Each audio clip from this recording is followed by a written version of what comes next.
नमस्कार, आपका स्वागत है हमारे YouTube चैनल शिक्षा सखा पर। आज मैं आपके लिए लेकर आई हूँ कक्षा 7 सामाजिक एवं राजनीतिक जीवन का अध्याय 8। अध्याय का नाम है बाजार में एक कमीज। इस वीडियो में हम इस पाठ के प्रश्न अभ्यास, अति लघु उत्तरात्मक प्रश्न और बहुविकल्पीय प्रश्नोत्तर करेंगे। पिछले वीडियो में मैंने आपको अध्याय 7 हमारे आसपास के बाजार पाठ के प्रश्नाभ्यास, अति लघु उत्तरात्मक प्रश्न और बहुविकल्पीय प्रश्नोत्तर करवाए थे। अगर आप मेरे चैनल पर नए हैं और अभी तक आपने मेरे चैनल को सब्सक्राइब नहीं किया है तो प्लीज़ मेरे चैनल को सब्सक्राइब कर लें और बेल आइकन को ज़रूर दबाएं। मैंने अपने चैनल की प्लेलिस्ट में सब्जेक्ट वाइज लिस्ट डाली हुई है। आप जिस भी सब्जेक्ट के लेसन को देखना चाहते हैं मेरे चैनल की प्लेलिस्ट में जाकर उसे देख सकते हैं। तो चलिए अब हम पाठ की शुरुआत करते हैं।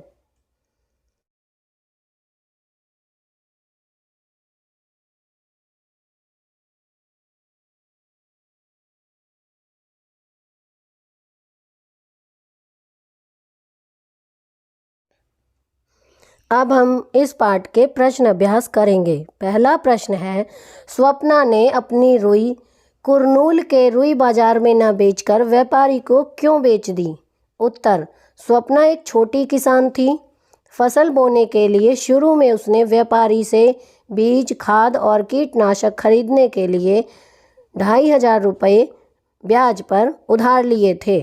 उस समय व्यापारी ने वादा कर लिया था वह सारी रुई उसे ही बेचेगी, इसलिए स्वप्ना ने रुई व्यापारी को बेच दी। प्रश्न 2, वस्त्र निर्यातक फैक्ट्री में काम करने वाले मजदूरों के काम के हालातों और उन्हें दी जाने वाली मजदूरी का वर्णन कीजिए। क्या आप सोचते हैं कि मजदूरों के साथ न्याय होता है? उत्तर, वस्त्र निर्यातक फैक्ट्री में काम करने वाले मजदूरों के काम के हालातों और उन्हें दी वाली मजदूरी का वर्णन निम्नलिखित अनुसार है।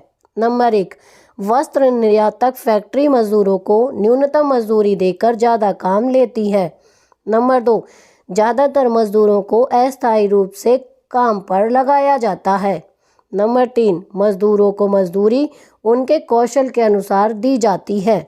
नंबर 4, अधिकांश मजदूर महिलाएं हैं, इन्हें कम मजदूरी दी जाती है। नहीं, मजदूरों के साथ न्याय नहीं होता है। मजदूरी कम, काम अधिक लेकर उनका शोषण किया जाता है। प्रश्न 3, ऐसी किसी चीज़ के बारे में सोचिए जिसे हम अब तक इस्तेमाल करते हैं। वह चीनी, चाय, दूध, पेन, कागज़, पेंसिल आदि कुछ भी हो सकती है। चर्चा करिए कि वस्तु बाजार की किस श्रृंखला से होती हुई आप तक पहुंचती है। क्या आप उन सब के बारे में सोच सकते हैं जिन्होंने इन वस्तुओं के उत्पादन व व्यापार में मदद की होगी? उत्तर, यह चर्चा करने के लिए वस्तु बाजार की किस श्रृंखला से होती हुई हम तक पहुंचती है, हम चीनी का उदाहरण लेते हैं। नंबर 1, गन्ना मिल किसानों से गन्ना खरीदती है। नंबर 2, गन्ना मिल गन्ने से चीनी बनाकर थोक व्यापारियों को बेचती है। नंबर 3, थोक व्यापारी चीनी को छोटे व्यापारियों को बेचते हैं। अंत में यह उपभोक्ताओं तक पहुंचती है। चीनी के उत्पादन व व्यापार में मदद करने वाले किसान, गन्ना मिल मालिक, थोक व्यापारी, मजदूर तथा दुकानदार हैं। प्रश्न 4, यहाँ दिए गए 9 कथनों को सही क्रम में जमाइए और फिर नीचे दिए बने कपास की डोरियों के चित्रों में सही कथन के अंक भरिए। पहले 2 चित्रों में आपके लिए अंक भर दिए हैं। उत्तर, नंबर 1, स्वप्ना व्यापारी को रुई बेचती है। नंबर 2, ग्राहक सुपरमार्केट में इन कमीजों को खरीदते हैं। नंबर 3, व्यापारी जिनिंग मिलों को रुई बेचते हैं। नंबर 4, गारमेंट निर्यातक कमीजें बनाने के लिए व्यापारियों से कपड़ा खरीदते हैं। नंबर 5, सूत के व्यापारी बुनकरों को सूत देते हैं। नंबर 6, वस्त्र निर्यातक संयुक्त राज्य अमेरिका के व्यवसायी को कमीजें बेचता है। नंबर 7, सूत काटने वाली मिलें रुई खरीदती हैं और व्यापारी को बेचती हैं। नंबर 8, बुनकर कपड़ा तैयार करके लाते हैं। नंबर 9, जीनिंग मिलें रुई को साफ करती हैं और उनके गट्ठर बनाती हैं। इन 9 लाइनों में सबसे पहला नंबर है पहली लाइन का, उसके बाद तीसरा, 9वां, 7वां, 5वां, 5वें के बाद दूसरा, दूसरे के बाद छठा, छठे के बाद चौथा और चौथे के बाद 8वां। इस तरह यह चक्र चलता रहता है। अब हम बहुविकल्पीय प्रश्नोत्तर करेंगे। नंबर 1, डैश व्यापारी तथा बुनकरों के बीच की व्यवस्था है जहां व्यापारी कच्चा माल देता है और उसे तैयार माल प्राप्त होता है। ए, दादन व्यवस्था। बी, बुनकर सहकारी संस्था। सी, जीनिंग मिल। डी, साप्ताहिक बाजार। इसका सही उत्तर है ए, दादन व्यवस्था।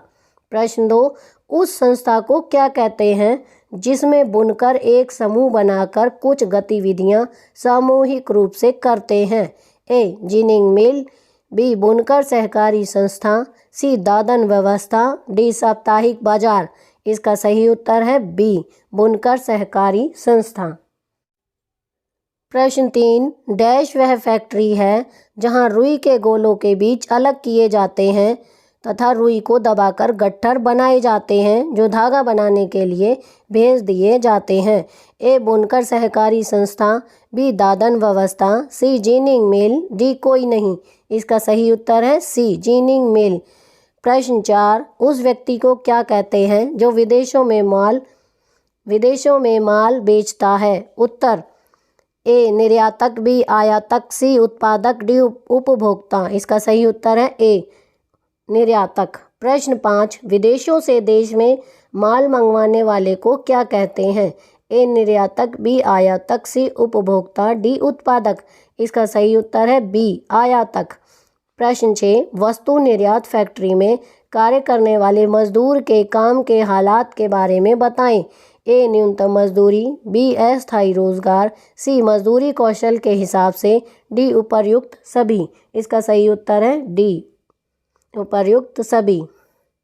अब हम लघु उत्तरीय प्रश्न करेंगे। पहला प्रश्न है, प्राय छोटे कपास उत्पादक किसानों को पैसा उधार क्यों लेना पड़ता है।